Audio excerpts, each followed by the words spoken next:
how dangerous is this? Is this something you guys need to worry about? Should you never eat oats or breakfast cereals or granola bars again?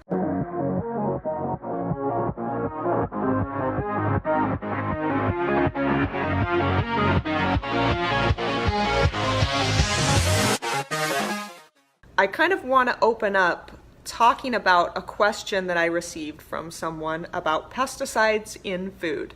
Particularly this scare recently with glyphosate, which is, an herbicide, the main active ingredient found in Roundup. There's been kind of this scandal hitting the newspapers and a lawsuit filed about this being found in trace amounts in certain breakfast cereals, specifically oats. It's also been found in a lot of different types of granola bars, I think 61 products in total. So, how dangerous is this? Is this something you guys need to worry about? Should you never eat oats or breakfast cereals or granola bars again? This is a really good question. So here's the down low on that. First of all, I think a lot of this is stemming from a recent lawsuit where someone came down with cancer, right? Developed cancer and sued Monsanto and won. It was 200 million plus that they won. And a lot of people believe that the reason that they won this lawsuit was because the jury decided that yes, Roundup actually does cause cancer, which wasn't the case at all. The reason why that person was rewarded the money was because it was discovered that Monsanto was trying to keep the information about Roundup's potential effect on health on the down low. So they were trying to kind of hide that information. So that's why the person was rewarded that, not because Roundup or the main ingredient Roundup, which is glyphosate, has actually been found to cause cancer. Because the research is kind of all over the place, and in fact, it seems to point to the fact that it doesn't, at least in normal doses that people would be hit with or would be exposed to.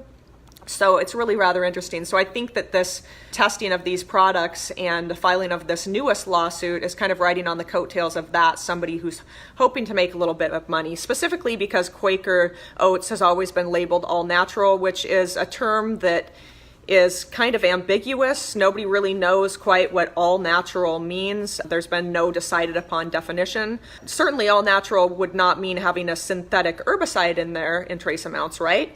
So anyhow, that's why that was filed. Now, is this something you really need to worry about?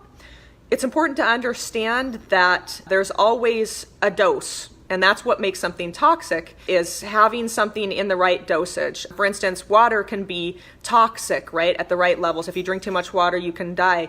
Really, if you eat too much of any type of food, you can die, right? Everything is lethal at a certain level. So that's what defines something as being toxic, is when it reaches a dose that you would see negative harmful effects from that. Now, the glyphosate was found in very, very, very trace amounts. And again, there's been a lot of epidemiological studies and other studies in farm workers that were exposed to this particular herbicide in fairly high levels, and there was no cancer associated with that. So actually, it doesn't even look like this specific herbicide is that dangerous, and it's a synthetic one too.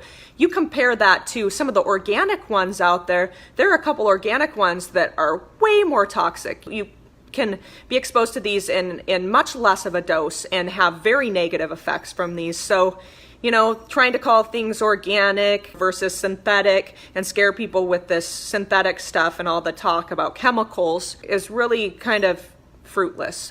Everything is a chemical, okay? Everything has a molecular structure, so technically everything is a chemical. So that doesn't hold a lot of water. Organic, like I was saying, a lot of those organic pesticides are more harmful. They are associated with greater harmful effects than some of the ones that are synthetic or man-made, in other words.